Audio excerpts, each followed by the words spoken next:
I'm Amanda, 28 years old, and I've always believed family bonds were unbreakable. My successful graphic design career gave me confidence, but nothing prepared me for the humiliation when my sister Rachel's husband, Marcus, introduced me as her weird cousin at their family gathering. I stood frozen, the words stinging like ice against my skin. But everything changed when his father heard my last name, Sullivan, and his face transformed from polite disinterest to shocked recognition. The past my father never discussed was suddenly standing right in front of me. If you're watching this right now, hit that like button and subscribe, and let me know where you're watching from. Trust me, some family secrets can't stay buried forever, and what happened next changed all our lives. Growing up, Rachel and I were inseparable. Despite our 3-year age gap, we shared everything: clothes, secrets, dreams. She was my protector, my confidant, my best friend.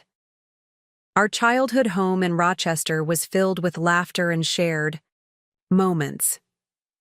Rachel taught me how to ride a bike, helped me with my math homework, and defended me fiercely when neighborhood kids teased me about my braces. Everything changed when our parents announced their divorce. I was 15, Rachel 18. The news blindsided us completely. Our father, James Sullivan, packed his things and moved out the same day. Our mother, Catherine, provided no real explanation, just saying they had grown apart. The sudden fracture left a jagged wound in our once happy family. Rachel had just been accepted to college but delayed her enrollment for a year to help me adjust. We would stay up late watching old movies, building a cocoon against the sadness that had invaded our home. "We're the Sullivan sisters," Rachel would say, linking her pinky finger with mine. "And nothing will ever come between us." When Rachel finally left for business school, I threw myself into art. My sketchbooks became my therapy, filled with images that expressed what I couldn't say in words. While our mother retreated into her work, barely present even when physically home, Rachel called me every Sunday without fail. When I graduated high school, I chose art school in New York, pursuing my passion for graphic design against our mother's practical objections. Rachel followed a more traditional path. She graduated with honors in business administration, secured a position at a prestigious marketing firm, and climbed the corporate ladder with impressive speed. We grew apart geographically and in lifestyle, but maintained our connection through regular calls and visits. Rachel lived in a sleek downtown apartment with minimalist decor, while I embraced a bohemian studio filled with colorful artwork and vintage finds. 2 years ago, Rachel called me, bubbling with excitement. "I met someone, Amanda. His name is Marcus, and he's incredible." She had met him at a corporate fundraiser. He was the financial director for a competing firm. Their shared ambition and drive created an immediate connection. I first met Marcus at a dinner Rachel arranged. He was undeniably handsome, tall with perfectly styled dark hair and a confident smile. He brought expensive wine and charmed me with questions about my graphic design work. "That sounds fascinating," he said, though I noticed his eyes glazing slightly when I enthusiastically explained my latest project for an independent music label. As their relationship progressed, I noticed subtle changes in Rachel. She began dressing differently, more conservative, expensive clothing replacing her once casual style. Her apartment underwent a transformation too, becoming showroom perfect. When I commented on the changes, she laughed it off. "Marcus has great taste. He's helping me upgrade my life a little." When Rachel visited my apartment alone, she'd relax, kick off her heels, and become the sister I recognized. But when Marcus joined, she'd remain perfectly poised, laughing at his jokes and rarely contradicting him. I tried mentioning this to her once. "You seem different around him," I said carefully. Her smile tightened. "I'm just growing up, Amanda. Maybe you should try it." The comment stung, but I let it go. After all, she seemed happy, and that's what mattered. When they announced their engagement after only 8 months of dating, I pushed aside my reservations and embraced my role as maid of honor. Rachel asked me to wear a navy blue dress that cost more than my monthly rent. "It needs to match Marcus's vision," she explained. I agreed, wanting her day to be perfect. As the wedding approached, I saw Rachel less and less. When we did meet, conversations revolved around floral arrangements and seating charts rather than our lives or feelings. "Marcus has connections," became her frequent refrain, explaining why certain vendors were chosen or guests invited. I smiled and nodded, increasingly feeling like a supporting character in a production I didn't fully understand. The night before her wedding, we finally had a moment alone during the rehearsal dinner. "Are you happy, Rach?" I asked. For a brief moment, uncertainty flickered across her face. Then she smiled brilliantly. "Of course I am. Marcus is everything I've ever wanted." She squeezed my hand tightly, almost desperately. "You'll always be my sister, Amanda. That won't change." Something in her tone made me wonder if she was trying to convince herself as much as me. Rachel's wedding was a spectacle that belonged in a luxury magazine. The historic stone cathedral was transformed with thousands of white roses and crystal chandeliers. 200 guests in formal attire filled the pews, though I recognized barely 20 faces.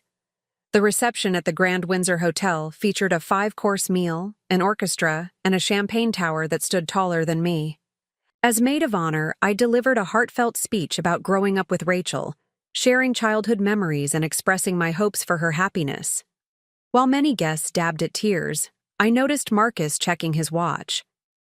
Later, as I chatted with Rachel's college roommate, I overheard Marcus speaking to an older couple. "Amanda?" "Yes, she's Rachel's sister. Does graphic design or something artsy. Not exactly lucrative, but it keeps her occupied." He chuckled. "Rachel's the successful one. In the family." I felt my face flush hot with embarrassment and anger. Rachel approached just then, catching the tail end of his comment. "Amanda's actually quite successful," she said, but her voice lacked conviction.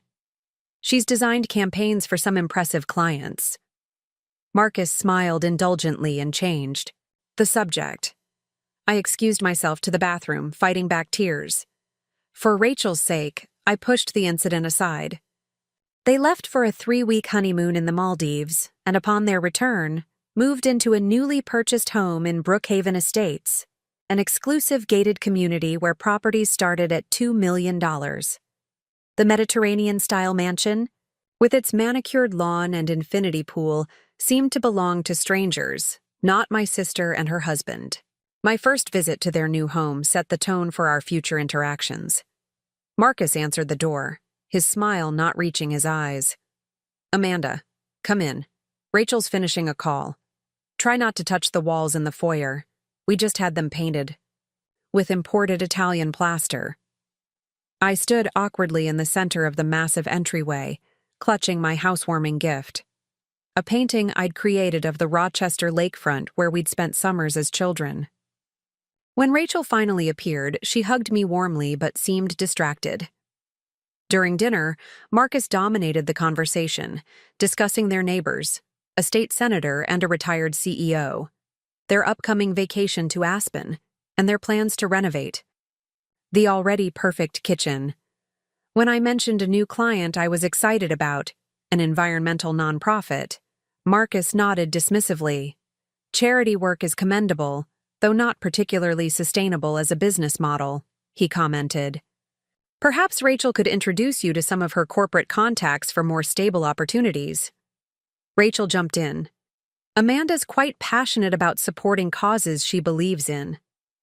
Her voice had that same placating tone I was beginning to detest. As the months passed, my visits became less frequent and increasingly uncomfortable. I'd receive last-minute cancellations when Marcus had important colleagues visiting, or Rachel would call to reschedule because they'd been invited to events that couldn't be missed. When we did see each other, Marcus found subtle ways to highlight the differences in our lifestyles. "I don't understand people who rent," he remarked during one dinner. "It's throwing money away. But I suppose when your career has certain limitations, you make do." I learned more about Marcus's background during these visits. His family owned multiple businesses, with interests in real estate, finance, and technology. His father, William Pierce, was somewhat of a legend in business circles, a self-made man who had transformed a small investment firm into a financial empire. Marcus spoke of his father with a mixture of reverence and fear that I found disturbing. Rachel called less frequently, and our conversations grew shorter. "Sorry, we're just so busy with the club memberships and Marcus's work events," she'd explain. When I suggested meeting for lunch, just the two of us, excuses materialized. "Marcus is planning a surprise dinner," or "we have potential investors visiting." I watched my vibrant, independent sister become a carefully curated extension of her husband's ambitions. Her social media transformed from candid photos and genuine captions to professional-looking images of charity galas and business functions, always with Marcus prominently featured. The sister who once jumped into lakes with her clothes on and built blanket forts with me at age 17 now worried about proper table settings and network opportunities. After 6 months of growing distance, I received an unexpected call from Rachel. "Marcus's parents are hosting a family gathering this weekend at their estate. They want to meet you properly." Her voice held an anxious edge. "It's important to Marcus that it goes well." I agreed immediately, hoping this might be a chance to bridge the growing gap between us. "What should I wear?" I asked, knowing appearances mattered in Marcus's world. "Something conservative," Rachel replied carefully. "These events can be quite formal." I ended the call feeling a mixture of hope and apprehension. Perhaps getting to know Marcus's family would help me understand him better. Maybe this was the first step toward rebuilding my relationship with my sister. I couldn't have imagined how dramatically this gathering would change everything. I spent 3 hours preparing for the gathering at the Pierce estate, agonizing over my appearance in a way that felt foreign to my usual self. After trying on practically everything in my closet, I settled on a navy blue sheath dress, conservative, yet elegant, paired with simple pearl earrings that had belonged to our grandmother. I even straightened my naturally curly hair, remembering Rachel's comment about Marcus's mother preferring a polished look. The drive to the Pierce estate took me through increasingly affluent neighborhoods until I reached a private road guarded by an imposing wrought iron gate. After identifying myself to security, I followed a winding driveway lined with ancient oak trees that opened to reveal a sprawling Georgian mansion that looked like it belonged on a historic registry. Luxury cars filled the circular driveway, Bentleys, Porsches, and several vehicles I couldn't even identify. My modest sedan felt embarrassingly out of place as I handed my keys to the uniformed valet. Clutching my small purse, I approached. The massive front door, my confidence wavering with each step. Before I could ring the bell, the door swung open to reveal a butler in formal attire who directed me to the East Garden, where the gathering was taking place. I navigated through marble hallways adorned with original artwork and antiques that belonged in museums, eventually emerging onto a stone terrace overlooking immaculately landscaped gardens. About 50 people in formal attire mingled around elegantly set tables, champagne flutes glinting in the afternoon sun. Rachel spotted me immediately, waving from across the terrace. Her smile seemed strained as she approached, kissing my cheek. "You made it. You look nice." She glanced around nervously. "Marcus is speaking with his father's business associates. Come, let me introduce you to some people." As Rachel led me through the crowd, I noticed Marcus watching us from a distance, his expression unreadable. He made no move to join us as Rachel introduced me to distant relatives and family friends whose names blurred together. I felt increasingly like an exhibit being carefully managed. "Amanda is a graphic designer," Rachel would say, then quickly add, "She's worked with some impressive clients," before steering the conversation toward safer topics. I played along, sipping champagne that probably cost more than my weekly grocery budget, smiling politely at conversations about vacation homes and private schools. After an hour of superficial interactions, I spotted Marcus approaching with an older man. Rachel tensed beside me. "That's Marcus's Uncle Edward," she whispered hurriedly. "He's very influential in their family business. Please, just follow Marcus's lead." Marcus reached us, placing a possessive hand on Rachel's waist. "Uncle Edward, I'd like you to meet someone." He gestured toward me with a casual wave. "This is Rachel's weird cousin who's into art stuff. Amanda, right? She's visiting from the city." The words hit me like a physical blow. I stood frozen, champagne glass halfway to my lips, unable to process what I'd just heard. Rachel's cousin?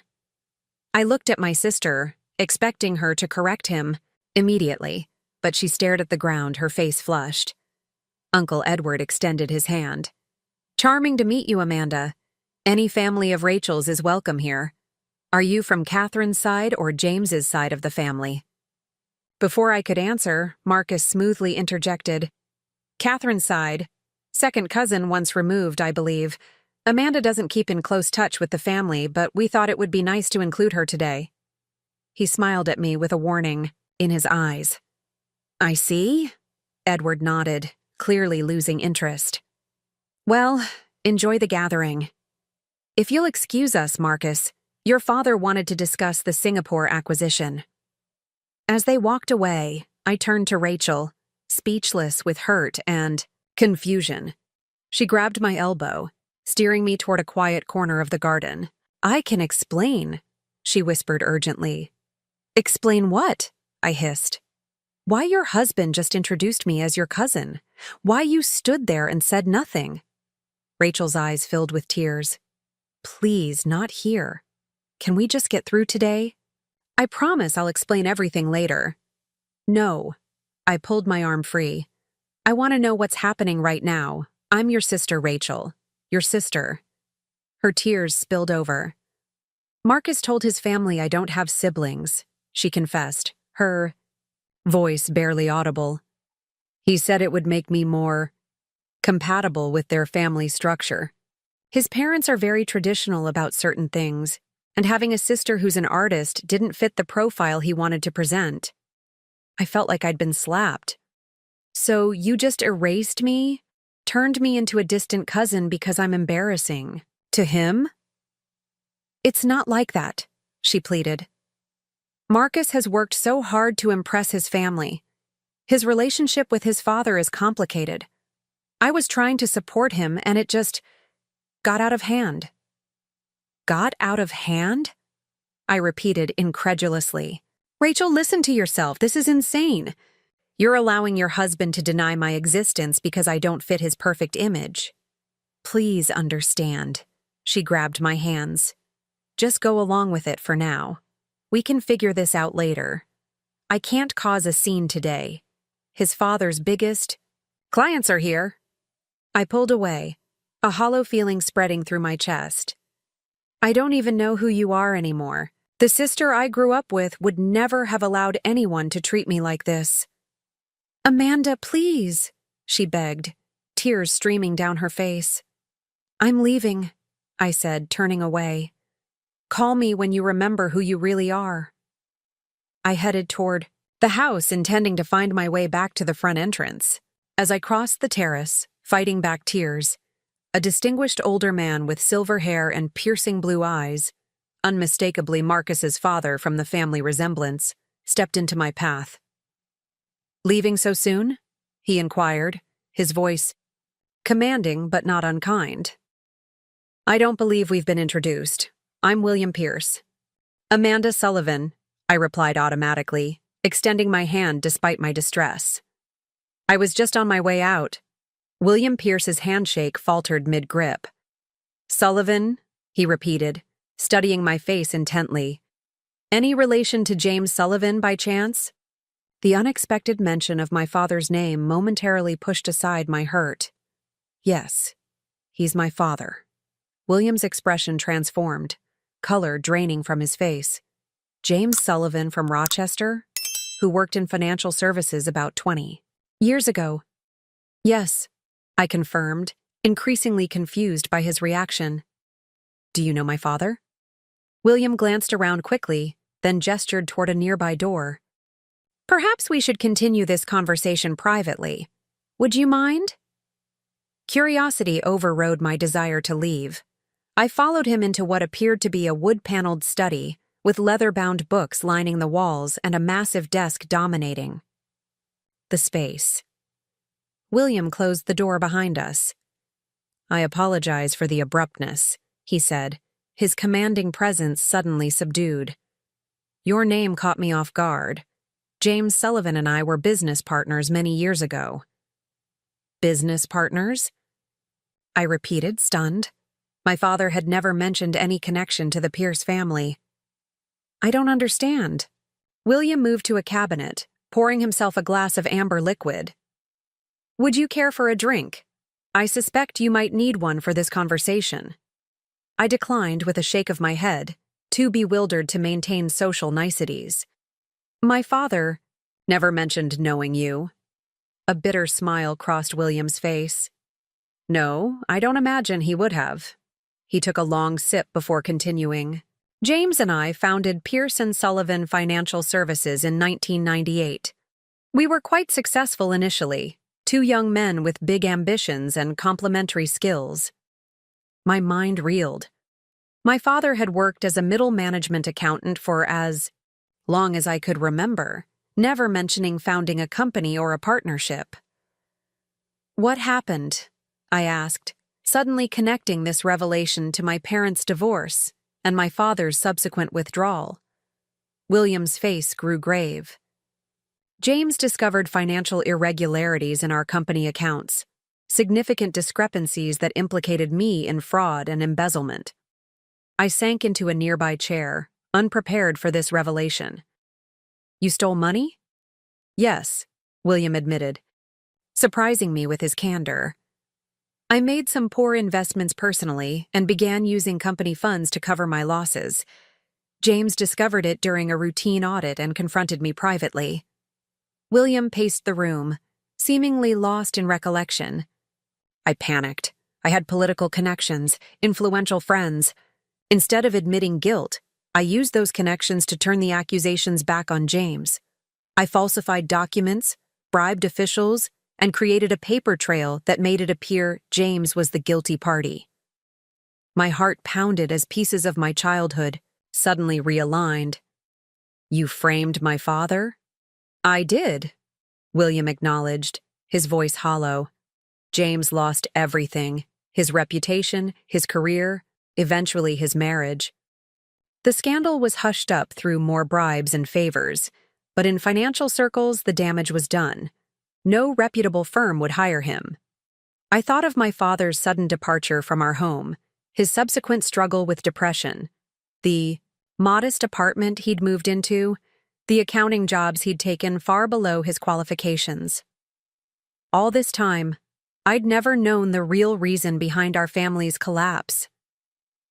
Why are you telling me this now? I demanded, anger building within me. Because meeting you, James Sullivan's daughter, feels like fate's way of demanding accountability, William replied. I've carried this guilt for 20 years, building my empire on the ruins of your father's career. Seeing you here, in my home, introduced as a cousin by my son. He trailed off, shaking his head. The door suddenly opened, and Marcus appeared, his expression darkening as he took in the scene. Father? Everyone's wondering where you've gone. The Whitmores are asking about... He stopped abruptly, seeing me. Amanda, I thought you were leaving. She's James Sullivan's daughter, William stated flatly. Marcus's face paled. Sullivan? As in my former business partner whom I destroyed, William finished. The man whose reputation and life I ruined to save myself. Rachel appeared behind Marcus, confusion evident on her tear-stained face. What's going on? Amanda, I thought you left. William turned to his son with cold fury.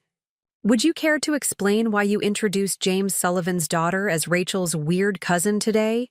Or perhaps why you've told everyone Rachel has no siblings? Marcus's composure cracked. I had no idea she was connected to that Sullivan. He stammered. How was I supposed to know? Know what? Rachel demanded, looking between them. Will someone please explain what's happening? I stood, finding strength in the truth finally coming to light. Your father-in-law and my father were business partners 20 years ago, I told Rachel. When my father discovered William was embezzling funds, William framed him for the crime instead. That's why our father lost everything. That's why our parents divorced. That's the real reason behind everything that happened to our family.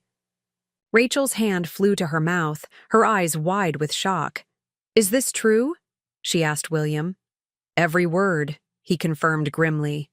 I destroyed James Sullivan to save myself. It's the greatest regret of my life, though I've never had the courage to make amends. The hallway outside had grown quiet, and I realized several guests had gathered, listening to the unfolding drama. Marcus attempted to close the door, but William stopped him. No more hiding, he declared. The truth has found its way into our home after 20 years. Perhaps it's time we all faced it. The study quickly became crowded as Rachel, Marcus, William, and I were joined by curious family members drawn by the tension radiating from the room. Marcus attempted to regain control of the situation, his voice strained with forced cheerfulness. There seems to be a misunderstanding. Let's continue this discussion another time and return to our guests. No misunderstanding, son, William countered firmly. I've carried this secret for 2 decades. Meeting James Sullivan's daughter today feels like divine intervention. Marcus's face flushed with anger. This is hardly the appropriate venue. Father. Whatever ancient history you're referring to. Ancient history? I interjected, my voice steady despite my churning emotions. You've been systematically isolating my sister and erasing me from her life because I didn't fit your perfect image. And now I find out your family's success was built on destroying mine. That's not ancient history. That's ongoing consequences. Rachel stood between us, visibly shaken. Marcus, did you know about this connection? Did you know who Amanda's father was when you told me to distance myself from her? Of course not, Marcus snapped defensively. Sullivan is a common name.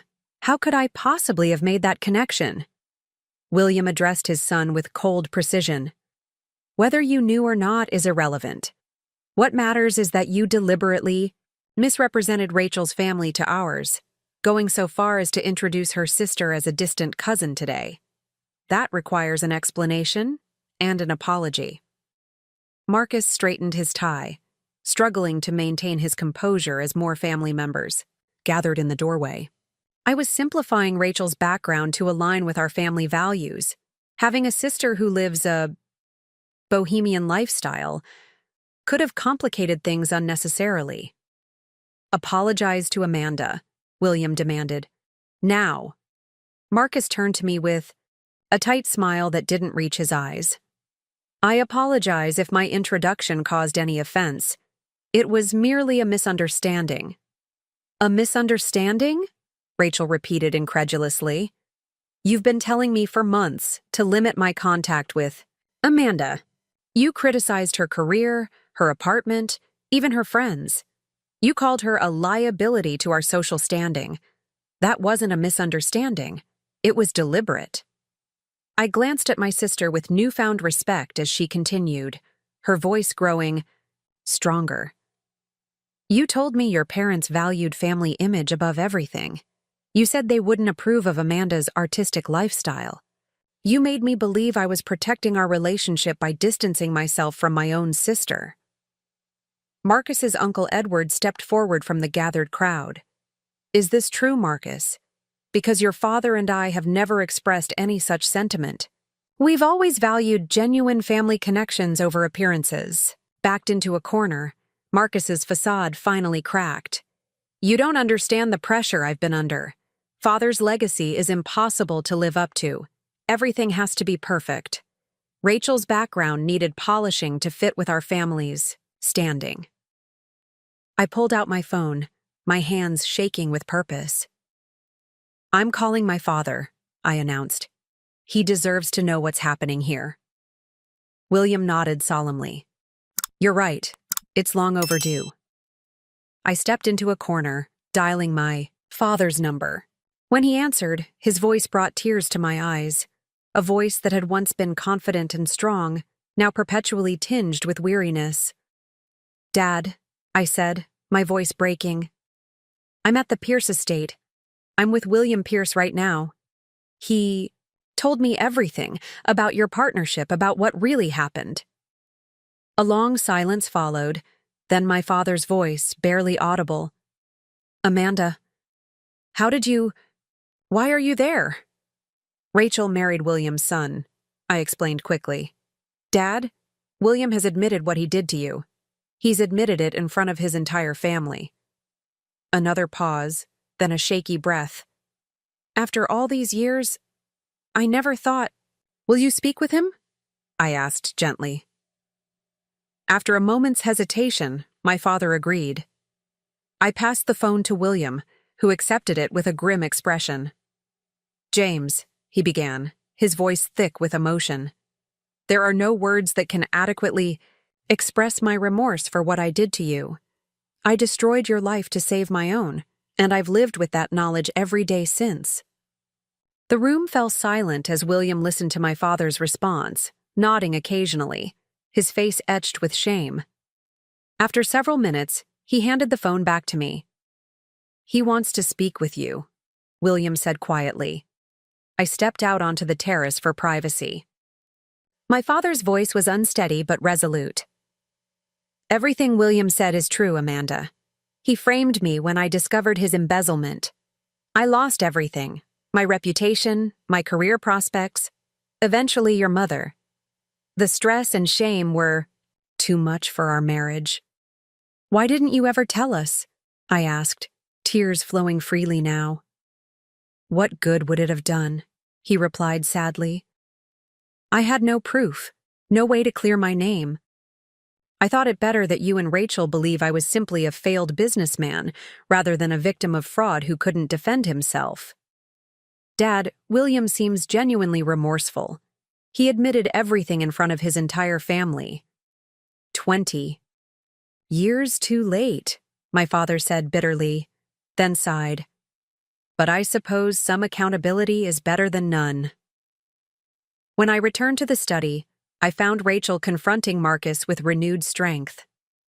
"All this time," she said, "you've been controlling who I see, how I dress, what I say, all in the name of fitting in with your family.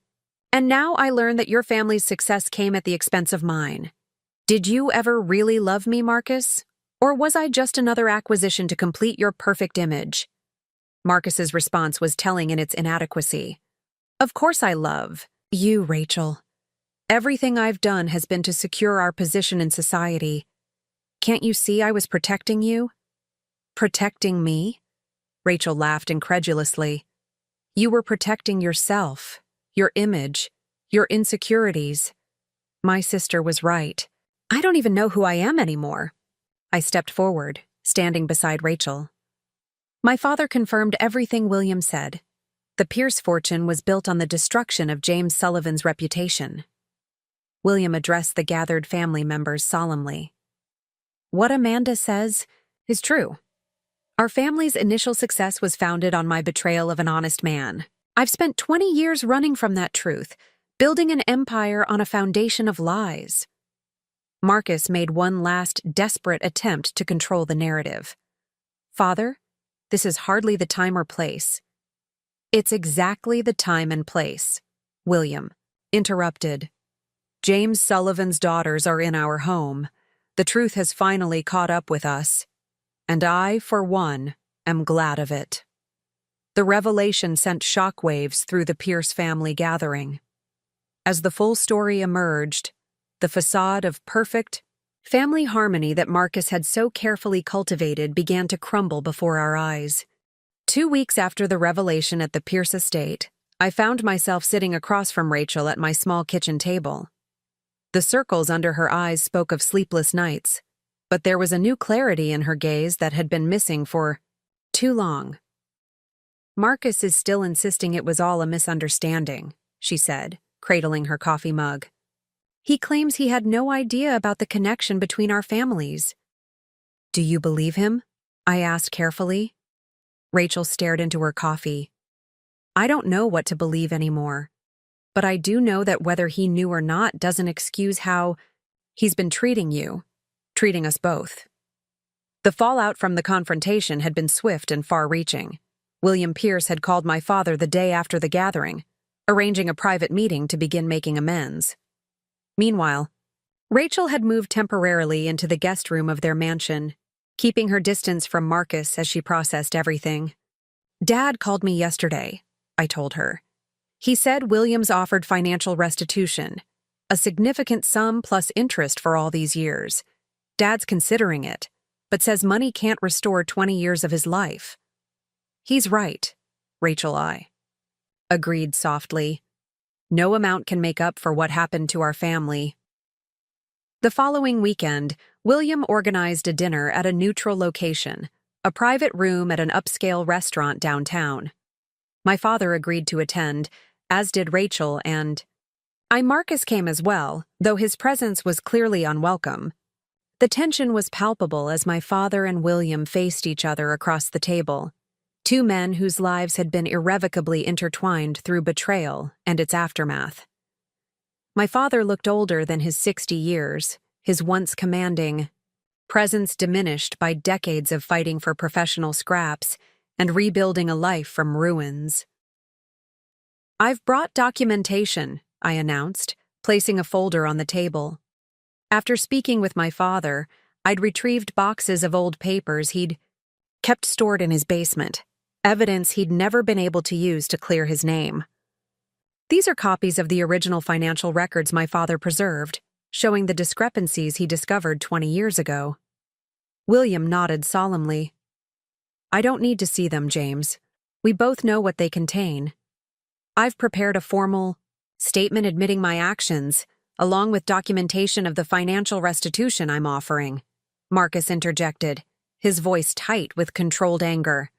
"Father, have you considered the implications of this? The potential legal exposure?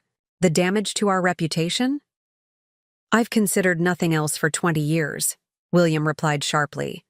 "The difference is, I'm finally choosing to do something about it." Rachel watched her husband's reaction carefully.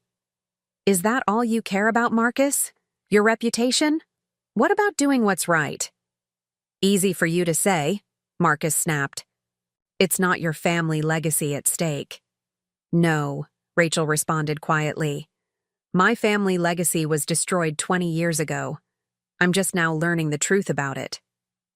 Throughout dinner, Marcus attempted to minimize the situation, suggesting discreet arrangements and private settlements.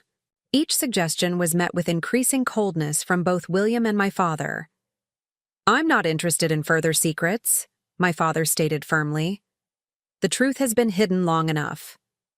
As the meal concluded, William handed my father an envelope. "This contains my formal admission of guilt, along with the terms of restitution I'm offering. It won't restore what you lost, James, but I hope it might provide some justice, however delayed." My father accepted the envelope without opening it. "Thank you, William. I'll review it with my attorney." As we prepared to leave, Marcus caught Rachel's arm. "We need to talk privately. This family drama has gone far enough." Rachel pulled away from his grip. "Family drama? Is that what you call the destruction of my father's life and reputation? Is that what you call systematically isolating me from my sister because she didn't fit your perfect image? You're overreacting," Marcus hissed, aware of others watching. "Let's discuss this at home." "I'm not going home with you tonight," Rachel stated clearly. "I'm staying with Amanda. I need space to think." Marcus's face darkened. "If you leave, now don't expect things to be the same when you return. I won't tolerate this public humiliation." Something broke in Rachel's expression. the last thread of deference she'd shown to her husband. "That's the difference between us, Marcus. You've always been concerned with appearances. I'm finally concerned with truth." That night, Rachel arrived at my apartment with 2 hastily packed suitcases. We stayed up until dawn, talking through years of separation and misunderstanding. She cried as she described how gradually Marcus had isolated her, criticizing her choices, her friends, her family, always under the guise of helping her fit into his world. "I didn't even notice it happening," she confessed. "Each small compromise seemed reasonable at the time, until suddenly I was living someone else's life."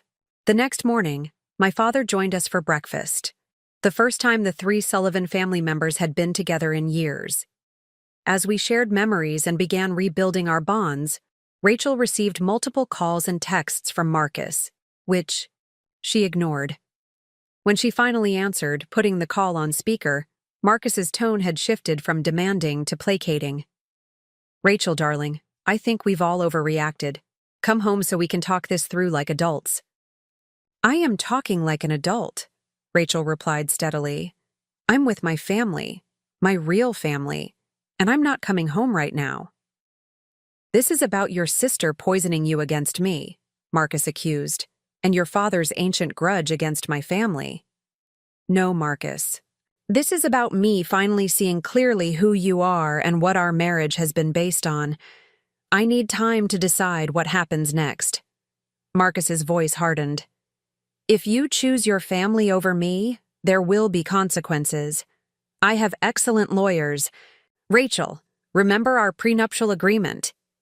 "I remember everything," Rachel said before ending the call. The threat proved real.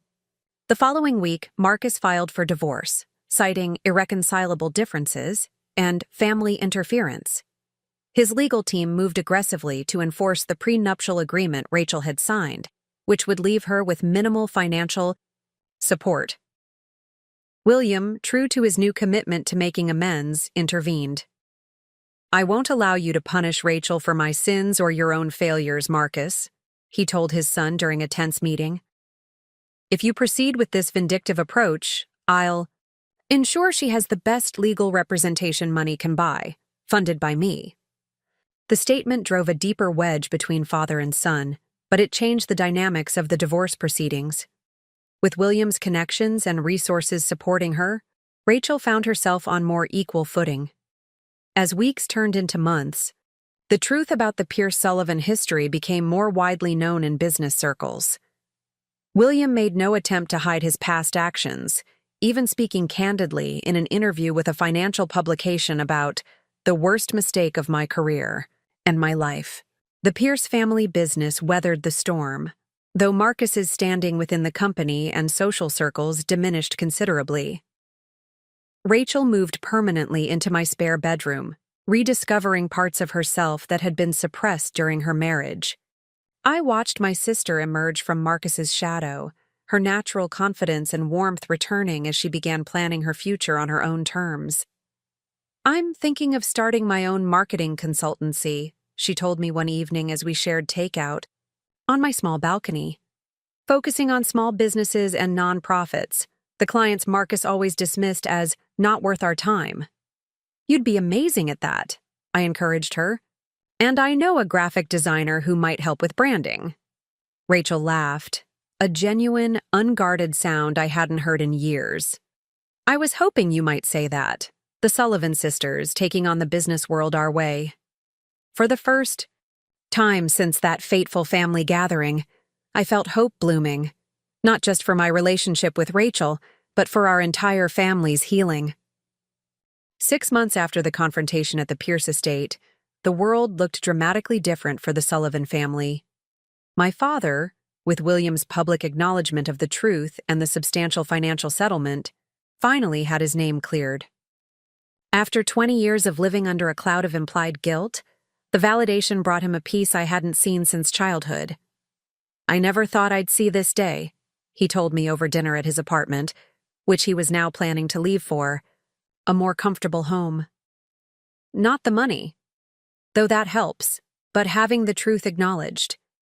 having people know I wasn't the man they thought I was. The settlement allowed him to retire early from the unfulfilling accounting job he'd been forced to accept after the scandal. He'd begun volunteering with a financial literacy program for low-income communities, finding purpose in helping others navigate financial challenges. William Pierce had made good on his promise of restitution, providing my father with a settlement that included the original company's value plus 20 years of projected growth, a sum that ensured his financial security for life. More importantly, William had publicly acknowledged his wrongdoing, clearing my father's professional reputation. Rachel's divorce from Marcus was finalized after months of negotiation. Despite Marcus's initial threats, William's intervention ensured Rachel received a fair settlement. She moved into her own apartment, a modest but stylish space that reflected her true personality rather than Marcus's curated image.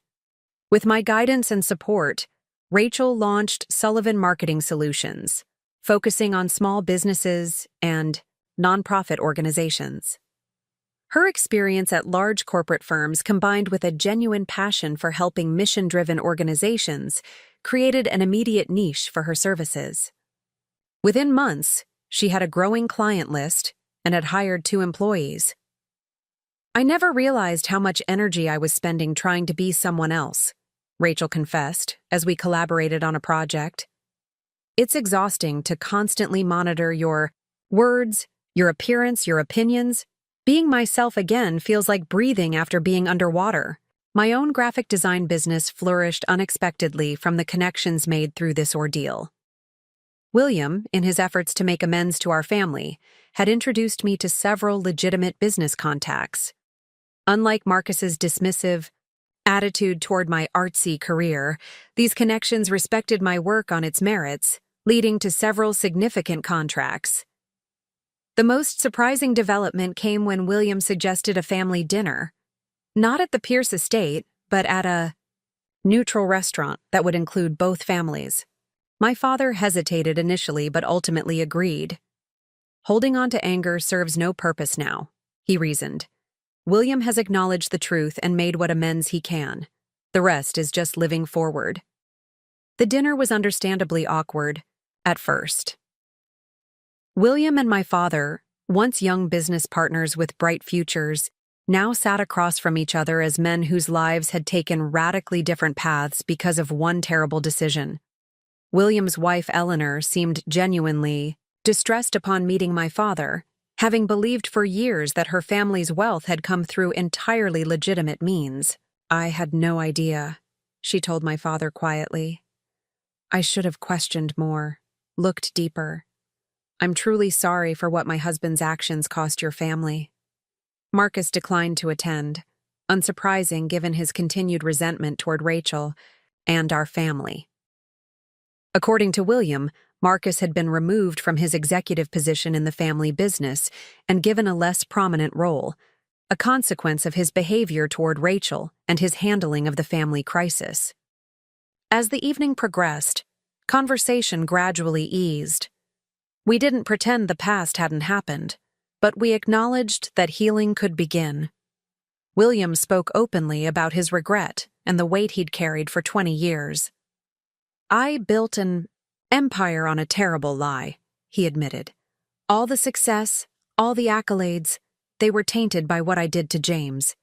Making this right won't erase the past, but perhaps it allows us all a cleaner future. 3 weeks after this dinner, Rachel called me, her voice vibrant with excitement. Amanda, you won't believe who I met at the Chamber of Commerce event. Tell me. I smiled, recognizing the lift in her voice that had been absent during her marriage. His name is Daniel. He runs an educational technology startup. We talked for hours about everything: books, travel, family. He asked me to dinner. Tomorrow. She paused. I said yes. That's wonderful, Rach, I replied genuinely. Just promise you'll take it slow. Get to know who you are on your own first. I already promised myself that, she assured me. This is different. I feel like myself with him, not someone I'm trying to become to please someone else. A month later, I had an unexpected encounter of my own. While getting coffee at my favorite local shop, I literally bumped into Marcus, spilling my latte across both our shoes. The shock of seeing him rendered me momentarily speechless. Marcus looked different, less polished, somehow smaller without his carefully cultivated aura of success. Recognition flashed in his eyes, followed immediately by discomfort. "Amanda," he acknowledged stiffly. "I didn't know you frequented this area." "I've been coming here for years," I replied, finding my voice. "You're the one who's out of your usual territory." He glanced around the modest coffee shop. "The company's downtown office is nearby. I've been reassigned." The awkward silence that followed spoke volumes about his fallen status within the Pierce Empire. I could have walked away, could have let the uncomfortable moment linger as small revenge for his treatment of me and my sister. Instead, I found myself speaking from an unexpected place of peace. "I hope you find what you're looking for, Marcus, whatever that might be." He seemed surprised by the lack of malice in my tone. "Rachel seems, well, from what I hear." "She is," I confirmed. "She's found her way back to herself." Marcus nodded slowly. "Perhaps that's for the best."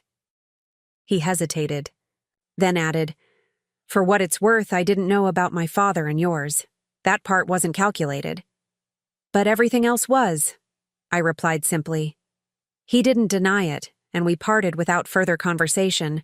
Two people connected by circumstance and family, but walking very different paths. Later that month, my father invited William and Eleanor to his new home for dinner, a gesture of forgiveness that moved me deeply. Watching these two men, whose lives had been so dramatically altered by one fateful decision, sharing a meal, and cautiously rebuilding some form of relationship, taught me more about grace than any words could express. "Life's too short for permanent enemies," my father explained when I asked about his capacity for forgiveness. "William did a terrible thing that cost me dearly, but he's acknowledged it, made what amends he can, and shown genuine remorse. Holding on to bitterness would only poison whatever time I have left." As Rachel and I drove home from this dinner, she reflected on the journey of the past year. "If you had told me 12 months ago that Marcus would be all but disowned, that Dad would be financially secure, that I'd be running my own business, and that the Pierces and Sullivans would be having dinner together, I would have said you were crazy." "Life is unpredictable that way," I agreed. "Sometimes the worst moments lead to necessary truths." "I keep thinking about how long this might have continued if you hadn't come to that gathering," Rachel said softly. "If Marcus's father hadn't recognized your name, I might have spent years living that half-life, disconnected from you, from Dad, from myself." "The truth has a way of surfacing eventually," I replied. "Some secrets are too big to stay buried forever." In the year since that fateful family gathering, we had all been transformed. My father had reclaimed his dignity and reputation. Rachel had rediscovered her authentic self and was building a life aligned with her true values. I had strengthened my family bonds and grown my business. Even William Pierce had found a measure of peace through accountability and amends. Only Marcus remained unchanged, still clinging to appearances, still unable to see beyond status and image. The true poverty, I realized, was his. As I reflect on this journey, I'm reminded that family isn't just about blood or names. It's about honesty, acceptance, and standing together through challenges. The Sullivan family, broken and scattered for so many years, had found its way back to wholeness, stronger for having weathered the storm. Have you ever discovered a family secret that changed everything you thought you knew? Or stood up for yourself when it would have been easier to stay silent? Share your story in the comments below. Don't forget to like and subscribe for more real-life stories of family, betrayal, and redemption. Remember, Sometimes the most painful truths lead to the most profound healing. Thank you for listening to my story, and may you find the courage to embrace your own truth, whatever it may be.